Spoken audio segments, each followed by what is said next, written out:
आपको लाहौर लिए चलते हैं, जहां पर चीफ सेलेक्टर इंजमामुल हक प्रेस कॉन्फ्रेंस कर रहे हैं। हमने भी देखा, कवर भी करते रहे, आप भी पेश होते रहे कमेटियों के सामने। एक बार फिर पाकिस्तान टीम जो है वो बुरा कारकर्दगी रही, अब गोल्ड मेज कॉन्फ्रेंस बुला रहे, आप भी उसके को चेयर हैं, तो तब भी कोई फायदा नहीं हुआ। तो आप समझते हैं कि ये गोल्ड मेज कॉन्फ्रेंस जिस तरह बुलाना और हर शिकस्त के बाद बुला लेना, उसका कोई फायदा भी होगा, या सिर्फ ये 2-3 घंटे की एक बैठक होगी और खत्म होगी, तजावीज़ दी जाएगी? नहीं, मुझे तो नहीं पता कि जी पहले क्या चीज़ बुलाई जा रही थी या किस चीज़ को। ये हम इस चीज़ पे बुला रहे हैं कि हमारे जो उनसे पुराने प्लेयर्स हैं, इतना उनका एक्सपीरियंस है, ताकि हम उनसे सजेशंस ले सकें कि किस तरह हमारी क्रिकेट में बेहतरी आ सकती है, हमारे प्लेयर्स में किस तरह बेहतरी आ सकती है, हम किस तरह इम्प्रूव कर सकते हैं, किस तरह जो आज की क्रिकेट है कि उसको मैच कर सकते हैं। तो ये पुराने प्लेयर्स की राय लेना मेरे ख्याल में कि अच्छी चीज़ है कि उनको ये एहसास होना चाहिए कि वो भी बोर्ड के साथ हैं, वो भी पाकिस्तान टीम का हिस्सा है। हम सारे हिस्सा हैं पाकिस्तान टीम के, ठीक है ना। हमारी सारी फीलिंग्स है, जिस टाइम पाकिस्तान हारता है हम सारे हर्ट होते हैं ना, तो हम हिस्सा है पाकिस्तान टीम के। और उन्होंने पाकिस्तान को इतना सर्व किया है, जिस तरह इमरान भाई हैं, जावेद भाई हैं, वसीम भाई हैं, वकार है, ज़हीर भाई हैं, या दूसरे मुइन है, या राशिद है, ये दूसरे हमारे प्लेयर्स हैं, इन्होंने पाकिस्तान को इतना सर्व किया है। जिस टाइम हम सारे बैठ के किसी चीज़ पे कोई बात होगी तो यकीनन उसमें से मेरा ख्याल है कि जी अच्छी चीज़ आनी चाहिए हमारे पास, जिससे हमारी क्रिकेट को फ़ायदा होना चाहिए। जी याकूब साहब, डेली डांस है जी, याकूब साहब जी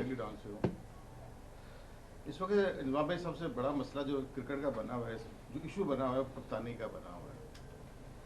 और मिसबा को कुछ लोग कह रहे हैं हटा दिया जाए, उसके हक में बहुत कम आवाज़ें आ रही हैं। जिसने 6 साल पाकिस्तान की क्रिकेट की बड़ी खिदमत की है, उसको सिर्फ 2 सीरीज़ पर हटा दिया जाए और सपोर्ट उसको किया जा रहा है, सरफराज को, जो वनडे छोड़कर आ गया, वापस आ गया, वालदा की वजह से आ गया वापस। जब वो टेस्ट ही नहीं हुआ, उसके ऊपर इतनी जिम्मेदारी डाली जा रही है कि उसको तीनों पे बना दी जाए। तो इसको आप कैसे देखते हैं? कि आपको लगता नहीं कि आपको सपोर्ट करनी चाहिए इस वक्त मिसबा की, कि उसने बड़ा सर्व किया है इस एक सीरीज पर, तो उसको सॉरी नहीं, मिसबा की खिदमात से किसी को भी इतना वो नहीं है कि जी डिनाई नहीं करता कि जी उसकी जिस तरह मिसबा ने सर्व किया है और पाकिस्तान नंबर 1 टीम बनी है, तो इस पे किसी को भी कोई इतराज़ नहीं है। और देखेंगे ये अभी फ़ैसला अभी हुआ नहीं है, लेकिन अगर कुछ लोग कह रहे हैं तो ये कुछ लोग को तो नहीं रोक सकते।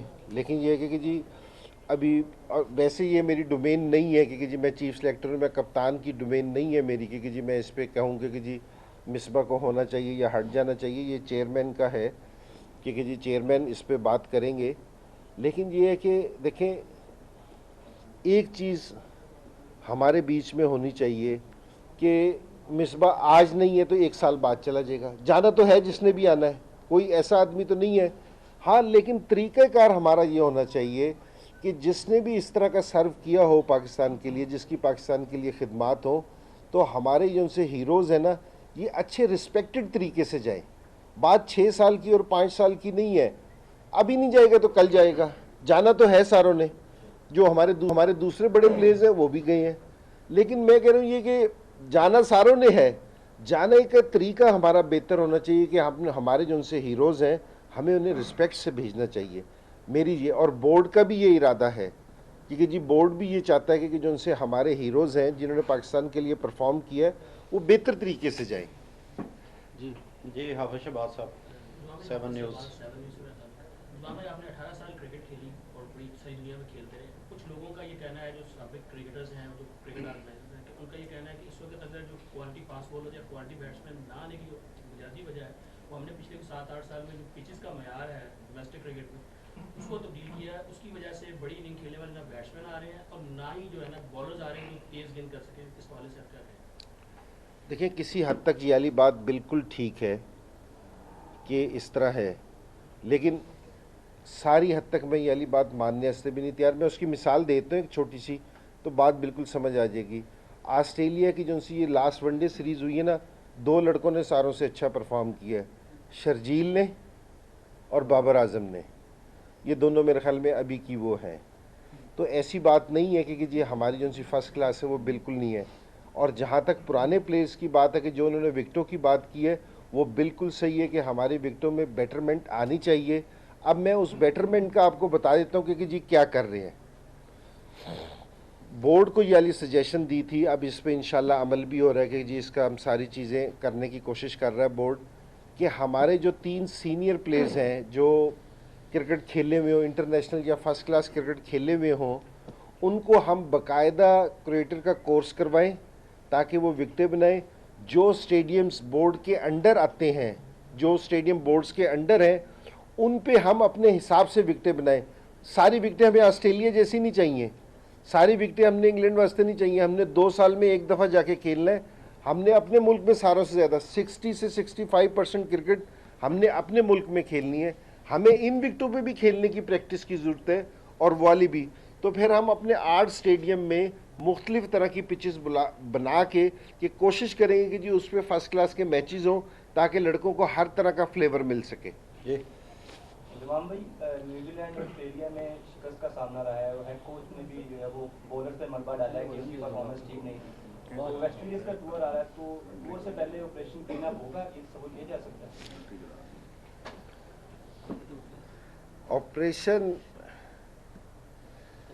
तो दो चीज़ें हैं। मैं टीवी पे सुनता रहता हूँ क्योंकि जी वैसे मैं टीवी कम देखता हूँ, लेकिन मुझे लोगों से पता चलता रहता है कि जी आप है ना, कोई कहते हैं कि जी पोस्टमार्टम कर दें, कोई कहते हैं क्लीन अप कर दें, तो साथ ये भी कहते हैं कि फर्स्ट क्लास में हमारे कुछ नहीं है।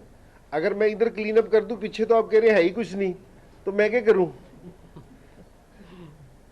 तो देखिए, असल में जिस टाइम हारते हैं ना, हारने पे अगर आप पैनिक हो जाएंगे या घबरा जाएंगे ना, तो चीज़ें और भी मुश्किल हो जाती हैं। जो हमारे से न्यूजीलैंड में और ऑस्ट्रेलिया में गलती हुई है ना, हम उसको किस तरह काबू पा सकते हैं, कि कौन से प्लेयर हमारे लिए आगे आ सकते हैं। हाँ, ये वाली चीज़ ज़रूर है क्योंकि जी हमारा टारगेट वर्ल्ड कप है 2019 का, क्योंकि जी कौन से प्लेयर है क्योंकि जी जो उस टाइम तक हमें परफॉर्म करके दे सकते हैं। अब हमारे साथ प्रॉब्लम क्या हुई, मैं आपको खुद ही ये वाली चीज़ बता दूं कि आपको भी पता है कि जी स्ट्राइक रेट का मसला हुआ है हमारे साथ, क्योंकि जी हम उतने बेहतर स्ट्राइक रेट से नहीं खेल रहे जितनी दूसरी टीम में खेल रही हैं। तो हम कोशिश करें, ये हमारी कमज़ोरी है, ठीक है ना, इसको बेहतर करने की कोशिश करें। और मैं फर्स्ट क्लास में ऐसे प्लेयर देख रहा हूँ, आज यहाँ इसमें बता रहा हूँ कि जी मैं अभी सारे कोचेस से भी मिला था, इस्लामाबाद गया था जिस टाइम ये हो रहा था। मैंने सारे कोचेस को भी कहा था कि वो भी हमारा हिस्सा हैं। मैंने उनको बताया था कि जी मैं चीफ सेलेक्टर हूँ इस टाइम, तो मेरी क्या रिक्वायरमेंट है, मुझे 700 स्कोर भी देखने हैं लड़के के साथ, मैंने उसका स्ट्राइक रेट भी देखना है कि उसने किस स्ट्राइक रेट से स्कोर किया है। खाली स्कोर नहीं देख रहा, स्ट्राइक रेट भी देख रहा हूँ कि इसका स्ट्राइक रेट कैसा है। कि अगर आज जिस तरह वनडे हो रही है, सारी जगहों पे अगर आप देख लें 300 पे 300 रन चेज हो रहे हैं, तो स्ट्राइक रेट बड़ा ज़रूरी चीज़ है जिस पे हमारा इतना फोकस नहीं है। अब मैंने कोचेस से जाके बात की है, रीजन की टीमों से बात की है, प्लेयर्स से बात की है कि भाई इस चीज़ पे भी हमारा ध्यान जाना चाहिए, जिस पे हम लोग है ना थोड़ा सा काम कर रहे हैं, जिससे इंशाल्लाह आगे रिजल्ट बेहतर आएंगे। अहमद रजा साहब, दुनिया टीवी। जी वाले मेरे 2 क्वेश्चन है। पहली बात तो ये है कि मिसबाह उल हक के ऊपर बहुत सारी तनकीद हो रही है, वो कल भी बोले और फिर उसके बाद फैसलाबाद में भी बोले। और एक बात जो बड़ी शॉकिंग थी वो ये थी कि मतलब जो 6 साल से इंतजार कर रहे थे लोग, उनको मौका मिल गया है तनकीद करने का। उसका ये है कि क्योंकि वो बोर्ड उनको ऑन कर रहा है, वो टेस्ट के जो है कैप्टन है, फिर उसके बाद उसमें उन्होंने जो है टीम को नंबर 1 बनाया, तो क्या काउंटर बोर्ड को नहीं करना चाहिए हमारे मतलब कि जो पीसीबी का मीडिया? पहला सवाल।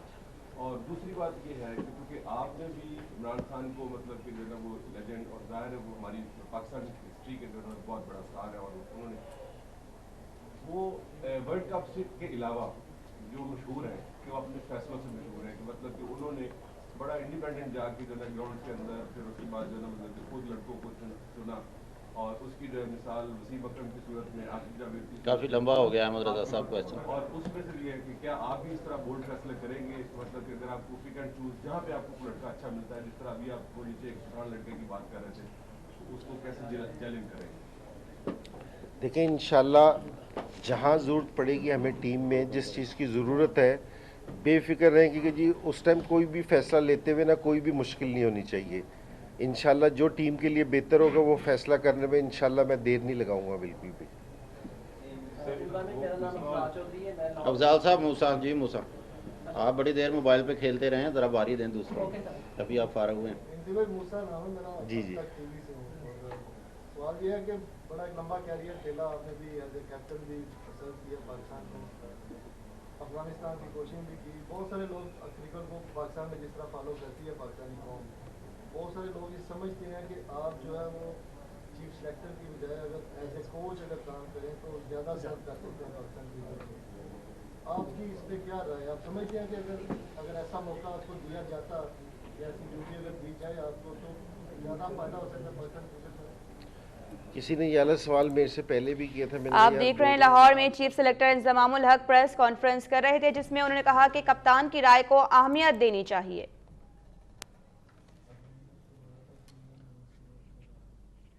ये थी अब तक की ताज़ा तरीन।